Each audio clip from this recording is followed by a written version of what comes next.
तो जय हिंद दोस्तों।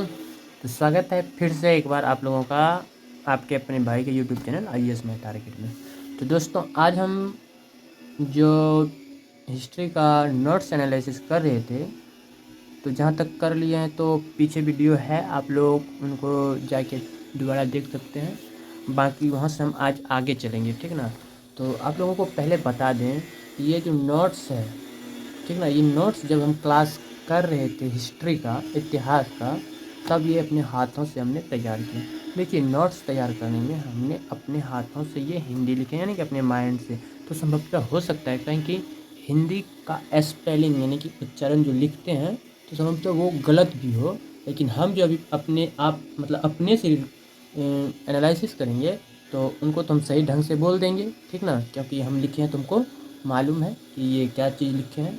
तो आप लोगों को यदि कहीं लगे कि ये शब्द गलत लिखे हैं तो कृपया करके आप लोग वही शब्द को कमेंट में लिख दें, ताकि हम भी उनको सही कर सकें, ठीक ना। और इस तरह से मेरा भी हिंदी लिखने में मतलब राइटिंग में, मान लीजिए जब टॉपिक माइंड में याद रहते हैं तो उस टाइम हम अक्षर पे ध्यान नहीं पड़ते हैं कि क्या कैसे इनका अक्षर होगा, आराम से पॉइंट को लिखते जाओ, ठीक ना।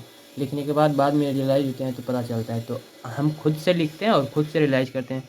कोई कोचिंग संस्था को ज्वाइन नहीं किए, तो इसीलिए आप लोगों से रिक्वेस्ट है, यदि कहीं भी लगे कि ये लिखा हुआ गड़बड़ है तो आप लोग कमेंट करके और सही कैसे होगा वो लिख दें, ताकि हम अपना सुधार भी कर सकें। तो चलिए एनालिसिस शुरू करते हैं। तो देखिए इससे पहले वाले क्लास में हम जान चुके थे मोहम्मद गजनी से पहले किया था, ठीक ना। तो अब मोहम्मद गजनी आ गया। अब मोहम्मद गजनी के बारे में तो आपको बताए थे, और ये भी बताए थे कि यदि यदि यदि प्रश्न कर दे कि आपको वह कौन सा शासक है जिन्होंने अपनी चिता खुद जलाई, तो वो कौन था? जयपाल सिंह। क्लियर है। तो जयपाल शाह जो था ये गजनवी से जब हारा तब ये अपना चिता खुद जला के उसमें बैठ गए, यानी कि आत्मदाह कर दिया, ठीक ना। किस कारण से? ह्यूमिलिटेशन था, यानी कि आत्मग्लानि हो रही थी। आत्मग्लानि क्यों हो रही थी? क्योंकि वो गजनवी से पराजित हो गए थे। और गजनवी का आयु, जब गजनवी शासन का बागडोर अपने हाथ में लिया तो उस टाइम उनका आयु कितना था? मोहम्मद गजनवी का आयु था मात्र 23 वर्ष का। हाँ, 25 वर्ष का था, ठीक ना। तो यहाँ तक हम क्लियर कर दिए हैं। तो इसमें देखिए यहाँ पे नहीं लिखे हैं, लेकिन अंदाजे तो आगे हम लिखे होंगे, ठीक ना। लगभग 25 या 23 के आसपास था। तो कुछ डाउट है तो आगे हम कवर करेंगे तो पता चल जाएंगे, ठीक ना। तो चलें प्रारंभ करते हैं। हाँ, 27 वर्ष था मात्र, ठीक ना। तो मोहम्मद गजनवी का आयु कितना था? 27 वर्ष का था। तो उस टाइम जब जयपाल शाह अपने आप में सोचने लगे कि हम छोटे से बच्चे से हार गए, इसी कारण वो आत्मदाह कर ली। क्लियर है। तब हम बात करेंगे मोहम्मद गजनवी की झरने के बारे में, ठीक ना। तो देखिए मोहम्मद गजनवी का शासनकाल कहा जाता है, इतिहास में जो लिखा है कि मोहम्मद गजनवी का शासनकाल 998 से लेकर के 1030 तक चला, ठीक ना। यानी कि एवरेज 32 यानी कि 32 साल लगभग शासन किया। और इन्हीं 32 साल के दरमियान इन्होंने क्या क्या कामें किए और क्या क्या रूल लाए, तो उनके बारे में हम जानते हैं। तो देखिए मोहम्मद गजनवी के बारे में कहा जाता है कि ये बहुत ही वेरी वाइस रूलर थे, यानी कि बहुत ही बुद्धिमान शासक था। अब बुद्धिमान शासक कैसे?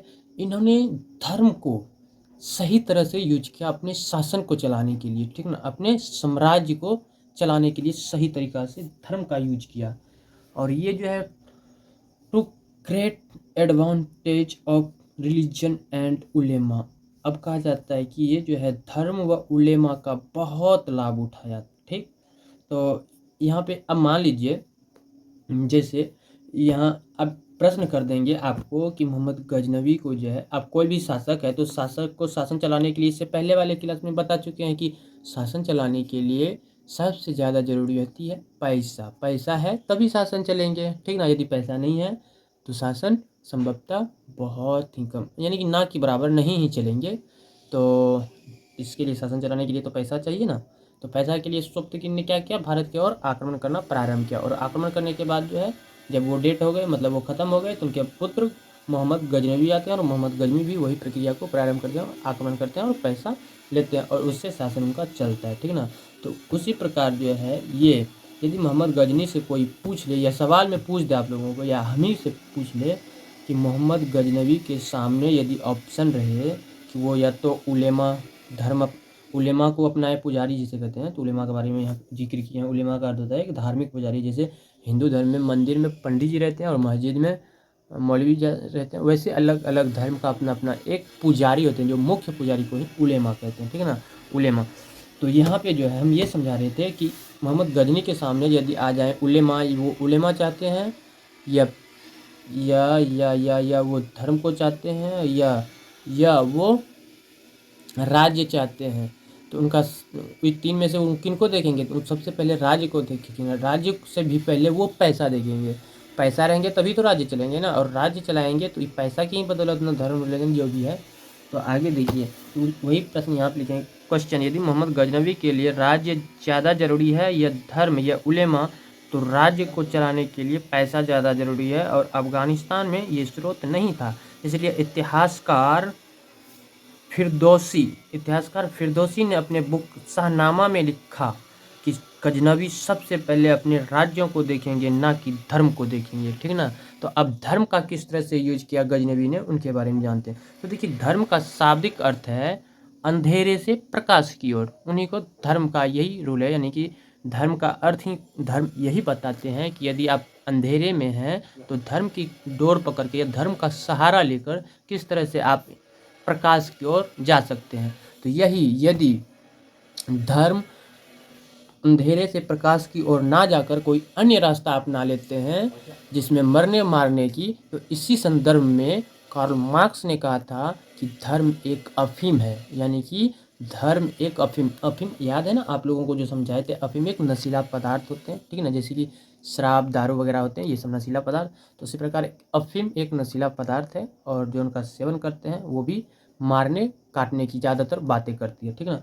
तो उसी प्रकार यहाँ पे कार्ल मार्क्स ने धर्म को अफीम कहा। अफीम क्यों कहा? अफीम इस स्थिति में कहा, यदि धर्म मरने मिटने की बात करें तो ये ऐसी स्थिति में अफीम है, ऐसा कार्ल मार्क्स का कहना है, ठीक ना। तो धर्म का सीधा सा अर्थ होता है अंधेरे से प्रकाश की ओर चलना, ठीक ना, डार्कनेस से रोशनी की ओर, मतलब प्रकाश की ओर चलना है। तो अब ये जो है मोहम्मद गजनवी, ये धर्म का बहुत बहुत अच्छे से लाभ उठाता है। अब देखिए, जब मोहम्मद गजनवी भारत की ओर कूच करते हैं, भारत की ओर जब बढ़ते हैं, तो ये दो चीज़ का मतलब स्थापना करते हैं, या तो कह सकते हैं स्थापना करते हैं। पहला, दो बातें रखते हैं, प्रमुख दो बातें। पहला, खुम्स लॉ बनाते हैं, यानी कि दो चीज़ें का निर्माण करता है। पहला खुम्स लॉ और दूसरा जन्नत। अब देखिए, खुम्स लॉ का अर्थ होता है, मान लीजिए जितना भी लूटेगा धन मोहम्मद गजनवी, लूटे हुए धनों में से जो है 1/5 हिस्सा शासक का होगा, यानी कि 5 हिस्से में से एक हिस्सा किसका हो जाएगा? शासक का, मोहम्मद गजनवी का। और बाकी के 4 हिस्सा जो है उनका आर्मी, यानी कि उनका जो सेना है उनका हो जाएगा, ठीक ना। तो इस तरह से सेना इसमें तो बढ़ेंगे, सैनिक में सब लड़ने के लिए आतुर, मतलब भाग लेने के लिए आतुर हो जाएंगे। इस तरह से इनका सेना भी बहुत ज़्यादा बढ़ जाएंगे। अब दूसरा, जन्नत। जन्नत का अर्थ होता है जिहाद। और जिहाद किसे कहते हैं? जिहाद कहते हैं fight for a purpose on religion, यानी कि फाइट जो है, यानी कि किसी भी उद्देश्य के लिए क्या गया युद्ध जो कि धर्म से रिलेटेड हो, उसे ही जिहाद कहते हैं। तो इस तरह से अपने आर्मी के सामने ये प्रस्ताव रखा, यदि लूटपाट में आप मारे गए तो आप जो है जन्नत को प्राप्त हो जाओगे, और यदि लूट के धन वापस आ जाओगे तो उसमें से जो है 4 हिस्सा आप अपने पास रखिए और 1 हिस्सा मेरे पास। ऐसा मोहम्मद गजनवी ने कहा, ठीक ना। तो इस तरह से इनकी आर्मियों की संख्या में बढ़ोतरी हो गई, ठीक ना। तो उस टाइम की बात करें तो भारत में ज़्यादातर हिंदू डायनेस्टी, यानी कि हिंदू वंश का ही शासक था भारत में खास करके, ठीक ना। तो इसीलिए अधिकतर मात्रा में था, ऐसा नहीं कि मुस्लिम नहीं था, मुस्लिम भी था, लेकिन बहुत कम मात्रा में था, और अत्यधिक मात्रा में हिंदू शासन करते थे, हिंदू शासक थे, ठीक ना। तो इसीलिए ये धर्म से रिलेटेड युद्ध बना दिया। अब ये जो युद्ध है मोहम्मद गजनी ने धर्म से रिलेटेड बना दिया, यानी कि रिलीजन वाला फाइट बना दिया। तो इस तरह से ये लोग अब युद्ध करेंगे भारत में और लूटपाट मचाएंगे, लूट के पुनः वो वापस कहाँ चले जाते हैं? अफगानिस्तान, यानी कि गजनवी में ही अफगानिस्तान में ही गजनी वंश का स्थापना किया था। और गजनी वंश जिस पैलेस में स्थापना किया गया था उसे यामनी पैलेस कहते थे, इसीलिए वहाँ के लोग उसे यामनी वंश के नाम से भी जानते हैं। ठीक ना, तो ये सब बातें क्लियर है, ये सब बातें पहले वाले वीडियो में कर चुके हैं, तो यहाँ तक समझाना नहीं था, तो यहाँ तक क्लियर हो गया। अब देखिए इसमें हम लिखे हैं कि सैनिक के सामने गजनवी का प्रस्ताव, यही जो समझाएं खुम्सला और जन्नत। खुम्सला के बारे में बता दिया कि जो भी सामान लूटेंगे आर्मी, तो उसमें से एक हिस्सा राजा को दे देंगे, बाकी शेष 4 हिस्सा ये सैनिक अपने पास रख लेंगे और आपस में बांट लेंगे। ठीक है, तो उसके बाद एक युद्ध होता है जिसे बैटल ऑफ वहिंद कहते हैं। और वहिंद का पुराना नाम यदि हम जाने तो ओल्ड नेम ऑफ पेशेवार था। ठीक ना, पेशावार। तो ये युद्ध जो है वह 1001 से लेकर के 1008 के बीच हुआ। और उस टाइम जब ये युद्ध किया तो वहाँ का शासक आनंद पाल शाह था। और आनंद पाल शाह को कौन, मोहम्मद गजनी ने पराजित कर दिया। देखिए अब ये पराजित करके लूटते हैं, ना कि सुप्तगिन की तरह आए लूट के वापिस चल गए। ठीक ना, तो सुप्तगिन को तो एक स्टॉर्म सोन मतलब बर्फीला तूफान जब आया तो उनका फ़ायदा उठा लिया, और उस टाइम जो है जयपाल शाह का सैन्य आर्मी जो है पीछे हट गए थे। ठीक ना, इसी वजह से वो इसी चीज़ का फ़ायदा उठा के लूटपाट किए।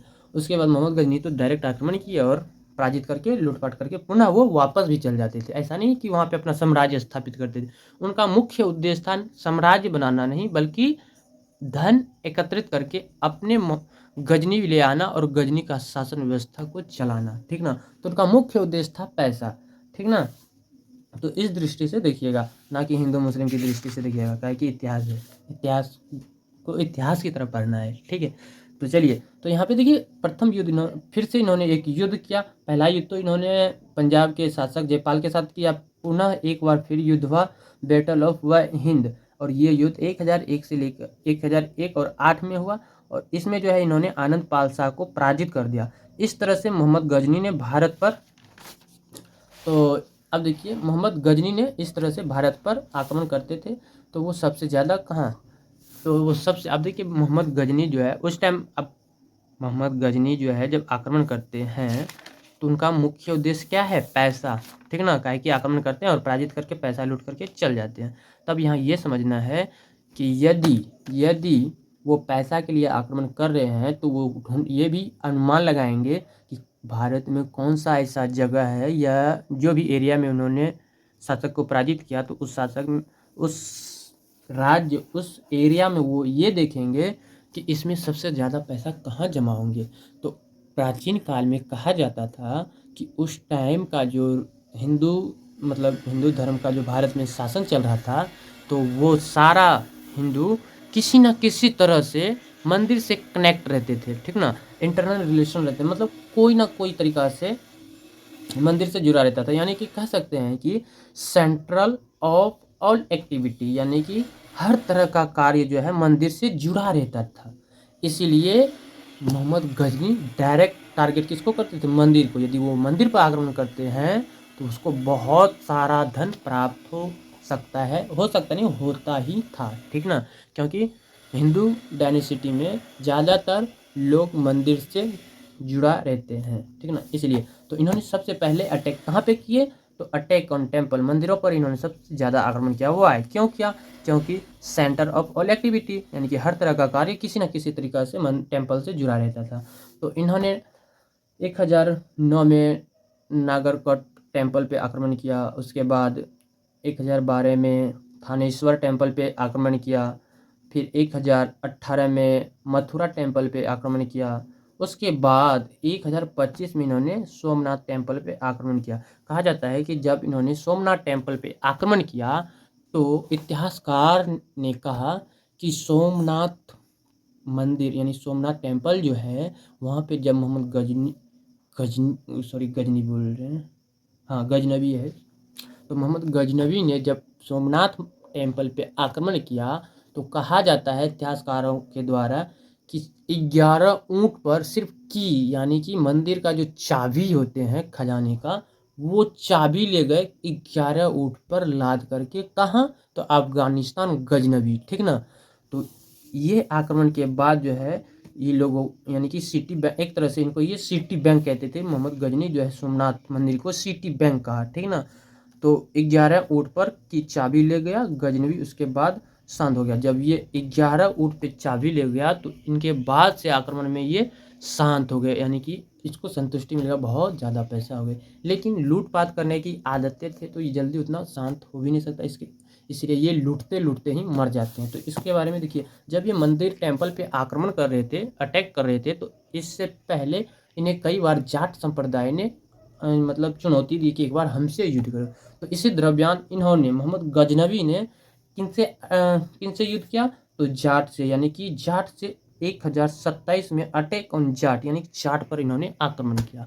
और इस तरह से जब जाट पर आक्रमण किया तो उसके बाद जाट पे आक्रमण करने के बाद इनका 1030 के लमसम मृत्यु गजनवी का लालच के चक्कर में हो गया, ठीक ना। लालच के ही चक्कर में इनका मृत्यु, यानी कि लूटपाट करते करते ही ये मर गए। क्या, तो 1030 में।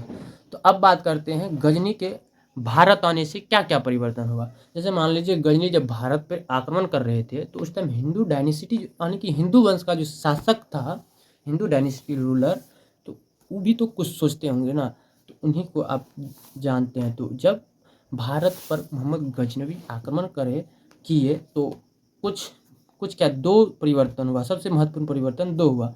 पहला परिवर्तन हुआ कि भारत में जो है सूफी परंपरा का प्रवेश हो गया। उसके बाद दूसरा जो हुआ यहाँ पे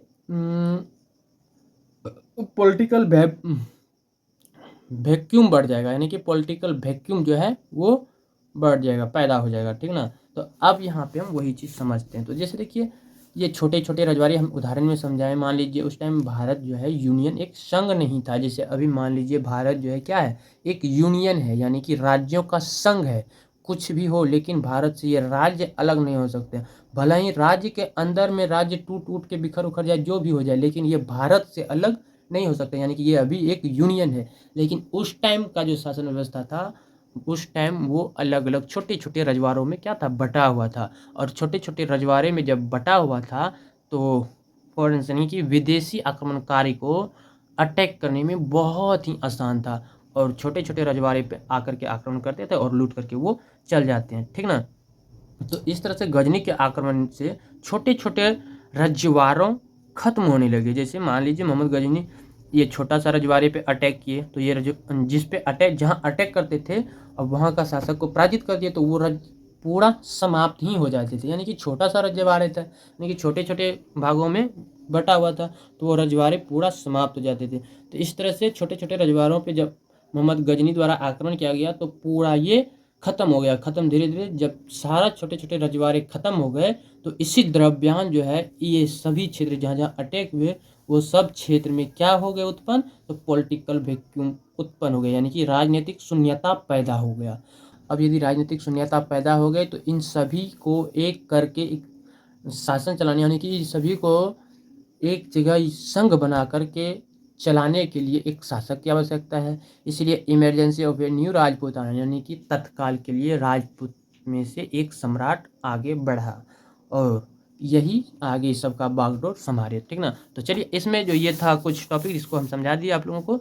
अब यहाँ से हम जो लिखे हैं गजनवी वंश के बारे में, गजनी डायनेस्टी के बारे में, तो वो देख लेते हैं। उसके बाद हम आगे की क्लास में कवर करेंगे ससबनी वंश और धूर वंश, यानी कि ससबनी डायनेसिटी और धूर डायनेसिटी को। तो अगली क्लास में कवर करेंगे। तो इसमें जो लिखा है वो आप लोग देख सकते हैं। तो देखिए, गजनी डायनेसिटी में हमने लिखे हैं, तो एक तुर्की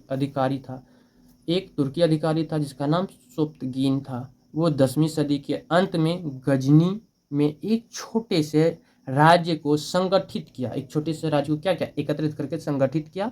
उसने मध्य एशिया के कुछ क्षेत्र तथा सिंधु नदी के आसपास के क्षेत्र पर कब्जा कर गजनी राज्य का विस्तार किया, ठीक है। कौन? सोप्तगीन ने। अब सोप्तगीन के मृत्यु के पश्चात उसका पुत्र मोहम्मद गजनी का राजा महमूद, ठीक है ना, महमूद नाम है उनका, गजनी का, मोहम्मद गजनी का राजा बना। राज्यरोहण के समय उनकी अवस्था की बात करें मोहम्मद गजनी की, तो 27 वर्ष की थी मात्र, ठीक ना।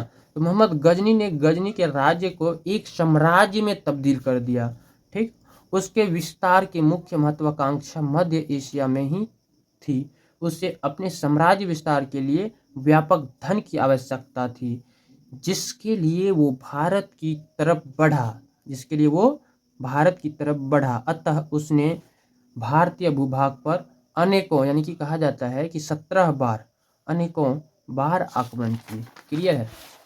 अब हम बात करते हैं वस्तुतः महमूद का भारतीय मंदिरों पर आक्रमण धन प्राप्ति के लालसा से प्रेरित था। उस काल में मंदिरों में काफ़ी धन एकत्रित होता था, इसलिए उसकी ज़्यादातर आक्रमण मंदिरों पर ही हुए और इसी संदर्भ में उसने मूर्त सिकन यानी कि मूर्ति भंजक, मूर्ति तोड़ने वाला जिसे कहते हैं उसी को मूर्ति भंजक कहते हैं, की उपाधि भी धारण की। कौन? मोहम्मद गजनवी ने। क्लियर है। अब हम आगे की क्लास में, आगे की वीडियो में हम बात करेंगे शशवनी वंश यानी कि शशवनी डायनेसिटी और घुर डायनेसिटी।